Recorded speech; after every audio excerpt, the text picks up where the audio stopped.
Colorado Buffaloes are now 2 weeks into their summer work. Brian, this is the first time we've done an in-person video since the spring game. How's life been treating you? It's been very, very busy, but pretty good. I mean, lots of kids things with daughter graduating high school and summer baseball with my youngest and track and all those things with the kids. So lots of things going on, very busy. I'm sure the same is for you.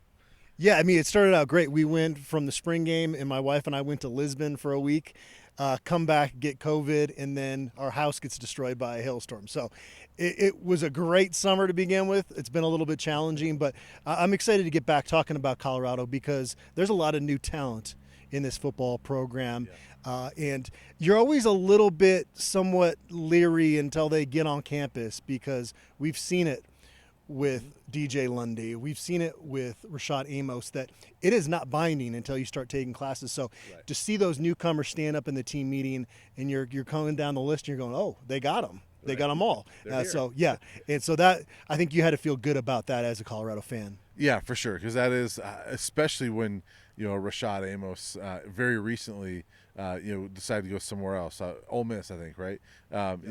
It does make you nervous until those guys get on campus. So yes, when they do show up in those team meetings, there is I'm sure for them that little bit of sigh of relief when those guys show up and start moving in and things like that. But that's a big deal for these guys because you and I have talked about it. We feel they've gotten better after each transfer portal period, but to actually get those guys here, like, okay, now you really do have the pieces there to get better and to be better this summer. And so I think it's a big deal that all these guys are here now and getting acclimated to Boulder and getting acclimated to the team. Yeah, if you're saying that this program is not better off than it was at the end of last season or at the end of that first transfer window, then I'm just tuning you out. And there are some people nationally that they see a Dylan Edwards leave and they overreact and they don't really look at what's coming into the program. But you look across the board, almost every position you can make a very strong case that they are indeed better. Now, running back is the one that's going to get the debate. They bring in Isaiah Augustov, who had a nice season last year, was a four-star recruit coming out of high school, and Dallin Hayden coming in from Ohio State. You liked what you saw from Michael Welch. What are your thoughts on that position? Because that's the one that a lot of people are going to point to and go, did they get better there or not? Now, the O-line's going to be better for that group, so right there you expect the production of the ground game to get better, but that is an interesting trade-off with Alden McCaskill and Dylan Edwards leaving. Yeah, it is very interesting. And, I was very high on Alton McCaskill and Dylan Edwards. I like Savion Wilkerson. I mean, I liked the group they had last year.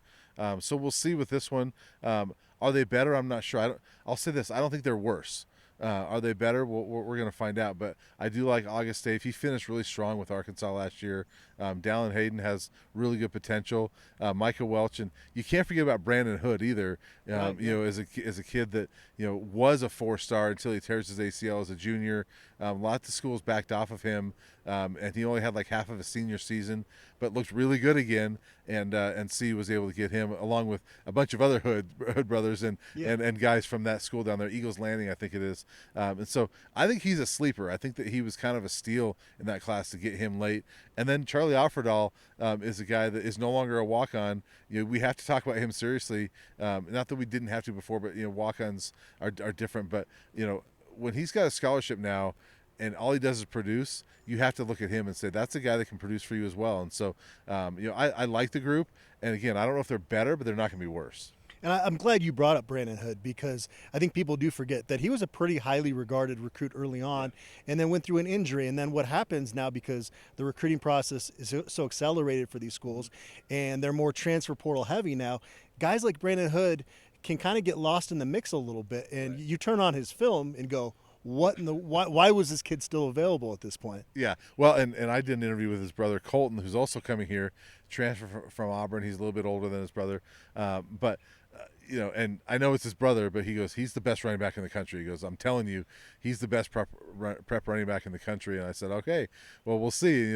He is biased, but you watch the tape, and it's hard to argue that he's not in that conversation because you're like, wow.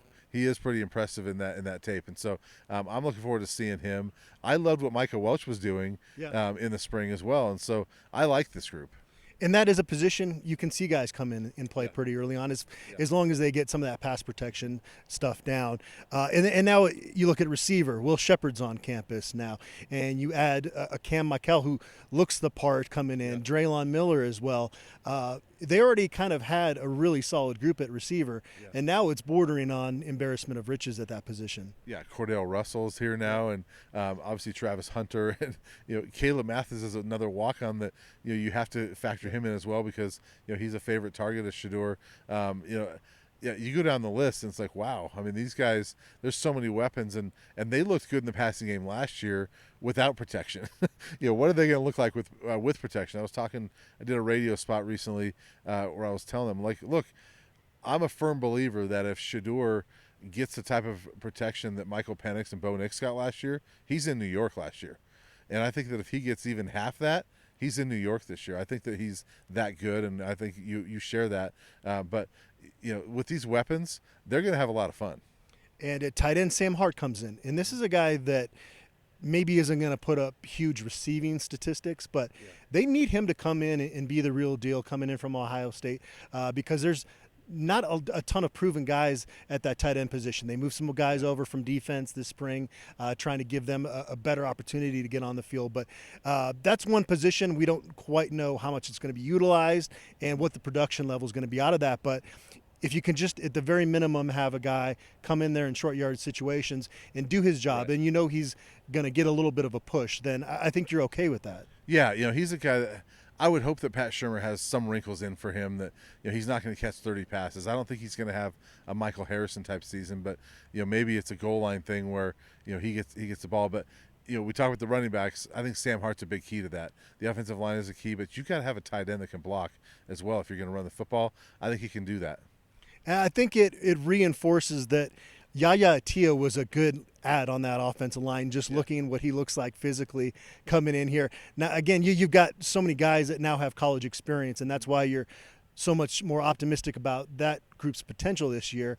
So you want a freshman to come in from England with a lack of experience playing football and develop a little bit, but he looks like he could suit up physically from day one. Yeah, for sure. And you look at him and also Peyton Kirkland and Zach Owens. Yeah. That's three extremely large human beings they've added to the offensive line that are young players that they don't need to play yet this year because they're either in their first or second year of college. You can develop those guys. And when people talk about Coach Prime's not looking in the future, I look at guys like that and say, well, yeah, he is. I mean, that's developing the line, and maybe they can play this year. But yeah, you look at Yaya, and it's like, yes, you can take a chance with a guy like that when he's that large. Same with those other two guys. You've got some really large humans there that you can work with on the offensive line and provide some good depth. And I like what they have there. I think they've done a really good job with the offensive line in the offseason. Add another space eater on the defensive line, and Tafik Thomas comes in. The thing that makes me really excited about that front seven, looking at their potential defensively, is you talk about what B.J. Green has done as a pass rusher, what Samuel Okunlola and Deion Haynes did last year, leading up, really getting better as last season went along. Yeah. You like the potential you saw from Arden Walker late last season, heard good things about Tajay McCoy. There's a lot more pass rush talent in this program now, and it's hard to envision that group not being quite a bit better. I liked what Jordan Dominic gave them last year, but now you've got so many different pieces that you can count to as far as being disruptive pass rushers. Yeah, for sure. I think Levante Bentley was one of their top sack guys, wasn't he? Top 2 or 3. And so as an inside linebacker, I don't know if you necessarily want that. You want that coming from the outside. But I do think – I love Jordan Dominic, but I think they do have more guys that can do that now. You need more than one guy. And I think they've got 2 or 3. Quincy Wiggins is a guy also that you have to look at and say, he can be a pass rush guy. I like what they have. I think the front seven's better. I don't know how good it is yet, but I think it's better. And that group – we talk about the two lines is where they struggle the most. I think both of those groups are better than they were last year. And if they play a lot better, this team's going to be better. Yeah. At cornerback, really liked the top 3 guys when you throw in the nickel back with both Preston Hodge and Travis Hunter working in there this spring. Yeah. And it sounds like Colton Hood, speaking of the Hood brothers, is made a strong impression. Now we're in summer workouts, and until you really get the pads on, it's hard to say. But he was somebody that was kind of coming up the ranks at Auburn before he transferred here. Yeah, had a good spring at Auburn, and he's still a young guy, a redshirt freshman, got a ton of potential, and he's going to push for playing time. And if you've got a good rotation of 3, 4, 5 corners there, you're in really good shape. And I think that gives you that option more that you can rest Travis Hunter. I know they talk about he doesn't need rest, but he really does, at times. Maybe not a ton, but you can rest him for a series every now and then if you have really good depth with the Colton Hood guys like that. And so I'm excited about him. I think he's one of those young players that's going to be really good here. And on the back end, R.J. Johnson and Savion Riley come into the program, guys from other Power 4 programs, and so you've had a little bit more depth there as well. Yeah, and they need it. Safety is the spot that they've been pretty good, but there is that report from this summer that Shiloh's had some shoulder surgery and is going to be out for a while. We don't know exactly how long, but if he is, this is really good protection for that. With the additions, I know we're going to get to linebacker, but with those additions, is Trevor Woods now back at safety? Because I think that's a really good option too. If Shiloh's going to be out, maybe your starting safeties are Stillman Craig and Trevor Woods, but then you got R.J. Johnson, Savion Riley, who they're big dudes. Those are some big safeties, and you got to like what you see there. But no matter what they do at safety, I think they got a lot of talent. If I could sit in on any position group, you said we need to talk about linebackers. Yeah. I think I would pick linebackers because of the personalities in that room. Obviously, it starts with Andre Hart, their position coach, but you look at the leadership retreat, and you've got Vonta Bentley that's taken on a big role and seems to feel even more comfortable in his skin being a buff this year as opposed to last year. And Jalen Wester, he's got quite the personality as well. Yeah, good personality with all those guys. And you're right. Andre Hart is one of our favorite coaches to talk to because he's got such good personality. Levonta Bentley's been more that quiet, kind of that quiet leader type of guy. But you're right. He seems to be coming out of his skin a little bit more comfortable. And, yeah, you got guys like Wester in there. There's some fun guys there, but they got to play well. And a lot of times in the past, it would be, okay, well, you're banking on Vonta Bentley and a Wester or a Woods, and there's not a whole lot of depth behind there. You bring in Nikai Hill-Green, and you've brought in more pieces that are going to be able to compete there. Yeah, and Johnny Chaney Jr. From Florida A&M was a really good player. I know lower level, as we talk about, sometimes that jump is harder, but really good player at Florida A&M and did a really good job there, and with Nikai Hill-Green in there as well. I think they got some really good pieces, and I don't know who I'd pencil in as a starter right now. I might put Nikai Hill-Green there, but Trevor Woods, as far as we know, is still there as well. Johnny Chaney's going to be a factor, Jalen Wester, and so I'm curious to see what that group looks like. Obviously, there's question marks that they've got to answer, but just in terms of the personnel on this football team, that's where you really feel great about this group going into the dog days of summer, as they say. Yeah, I think so. I think this group, they seem like they're connected, not only as a linebacker group, but as a team. They seem like they're pretty connected, and you got to like that. That's always been the big concern with Colorado with the transfer portal is, well, they're going to come together as a team. Well, they seem like they are, but we're going to find out, in August, late August, but it's going to be here fast. All right, we're going to come back with another analysis video and talk about some of the early start times that have been announced for Colorado football and touch on a few other topics.